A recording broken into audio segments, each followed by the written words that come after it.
Jackson Radio Show.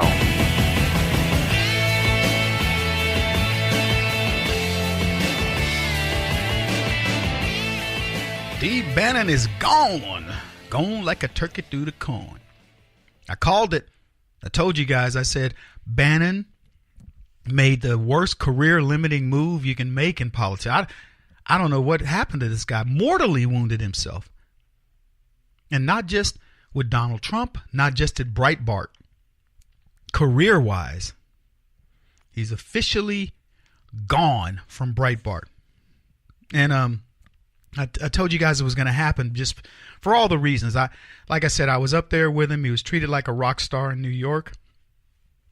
This happened, and suddenly I get people going, "Hey, Kevin, this event we were going to do, we're not going to have Bannon there anymore." What? So you get, the rumor mill starts to happen, and you know what's going on. Executive chairman of Breitbart News, Bannon, stepped down. He's led the outlet since 2012. The announcement, first reported by the New York Times, comes after the former White House chief strategist came under fire when Donald Trump attacked Bannon Friday for disparaging comments. It got worse. I don't know if you guys have watched this dude, Michael Wolff, and the interviews and the things he's talking about. This book is essentially him spending hours with Steve Bannon. That's what it is.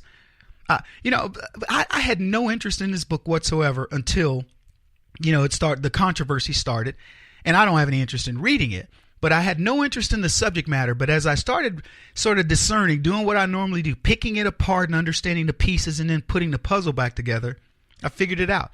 This guy spent the most time with Steve Bannon, and Bannon started giving his opinions about different people in the organization, what he thought about them. I think Mnuchin is this. I think Kelly is this. I think this, that, and the other. And Bannon I think he's practically the author of the book. And when the guy, they didn't know how to handle it. They didn't know how to come out and talk about these issues without Bannon trying to make himself look good. That's it in a nutshell. And so he's now finds himself in a pickle. He's that guy. I don't know. It almost makes me feel like the dude is dumb, because you know that you can't have this conversation and it's not going to get back. See, when I had and I still impose this rule in my own organization, I say this: we bring you into the organization. It means we respect you. We think your work is good. We're going to give you a shot. And you have a chance for success or failure, and we'll move you around if failure, if you can't handle a role. But we only bring you in if we think you can do it. It's up to you to prove it. But for whatever reason, while you're on the team, even if you're not competent at it, we don't talk bad about you. We try to help you. So if somebody were to come to me and say, "Kevin, so and so on your team is really, they don't seem like they have it all together," I'd say, "Oh yeah, she's got it all together."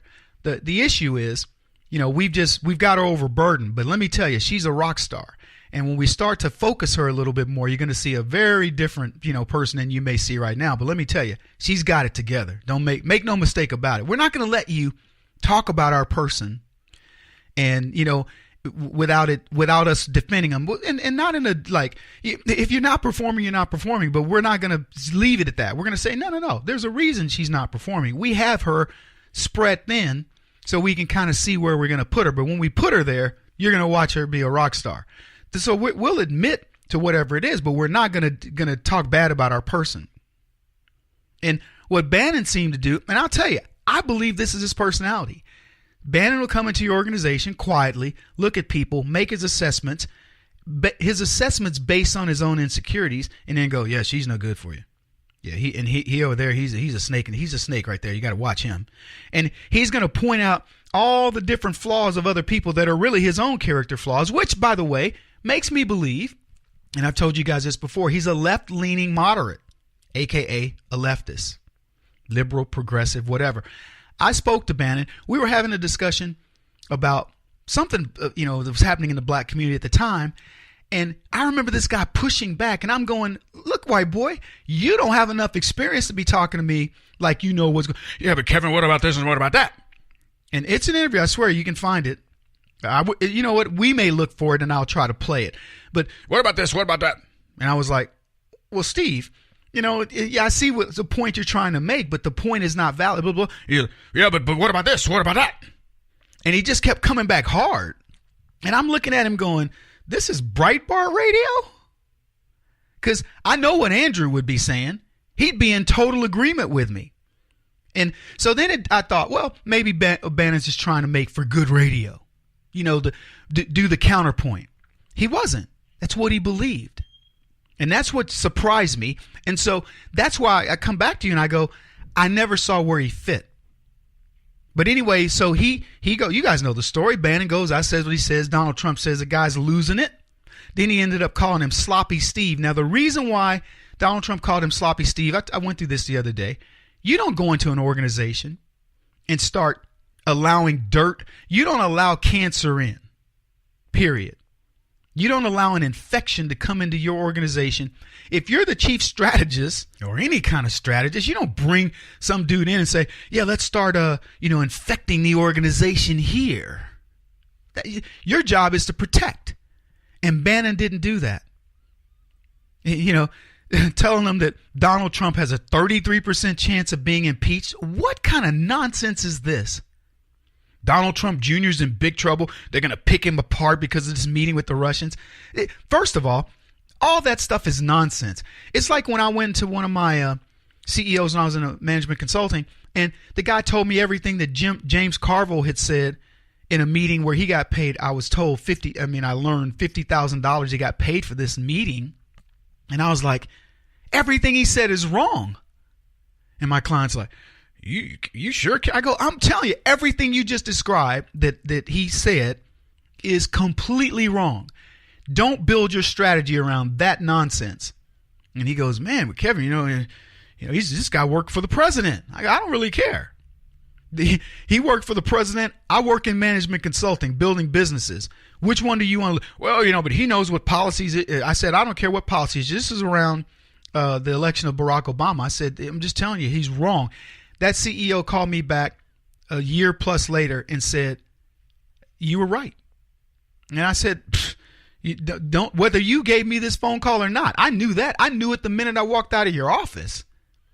And here I was getting $500 an hour to do my job, and Carville gets $50,000 to go sit down with a guy and have a conversation that's blatantly wrong. Anyway, Bannon also lost his job on Sirius Radio. I guarantee you, no speaking engagements. He's done. And then the final point is, what does he do after this? The only thing he can do is go to the left? Is he going to go over there and try to become a CNN contributor or something? He's got no credibility. He's the Brian Williams of the conservative movement. The only problem is we don't give you a chance when we find out you're as bad, at spreading all this stuff as Bannon. So what's he going to do? I'm trying to figure it out for him. Maybe he writes a book, how I screwed my own career up.